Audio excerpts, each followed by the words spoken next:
আজকে কি রান্না করবা? আজকে রান্না করবো শাক আর লাউ। লাউ দিয়ে ডাল দিয়ে আর ওই যে শাক রান্না করবো। কি শাক এগুলো? এগুলো ক্ষেতের টুকান্য শাক। শাক কয় দেশে লাল শাক আছে, বাজা পদের শাক।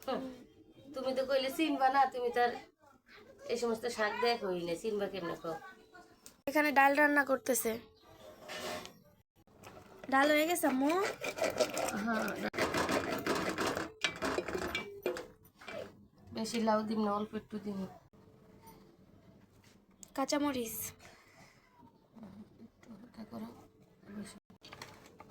এগুলো কি রসুন? হ্যাঁ, রসুন। কারণ ডাইলের মধ্যে লাউ দেওয়া, ডাইল দিয়ে রান্না রসুন না দিলে মজা লাগে না।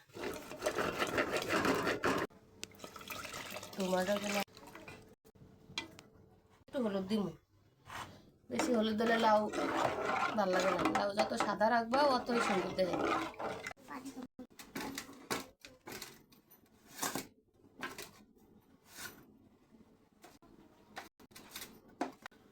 কাটা শেষ আম্মু? হ্যাঁ, দেখে তাহলে ওই লাউ শক্ত হয়ে যায়। ওই লাউ সিদ্ধ অতটা হয় না, তাজা তাজা কাটতে রান্না করলে অনেক সুন্দর হয়।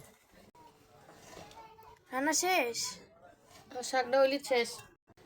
আজকে এলে ইফতারি করবে এটি দিয়ে।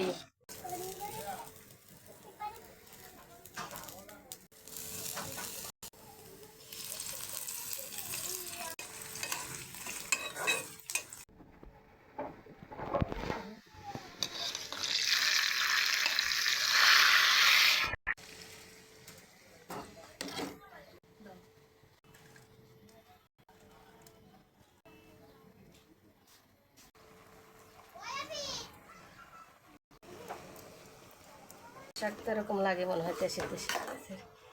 তবে না শাক যেটা দেশে তুললে না বেছে।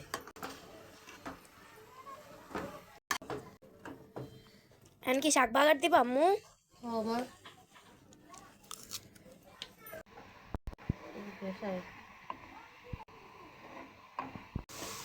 লাড়ো দাও। লাল হয়ে গেছে তো আম্মু। বাদামি কালার হইলে শাকটা দিলে শাকটা ঘেরানো করে। দেখো এই যে শাকটা, এই যে অনেক সুন্দর ঘেরানো আছে।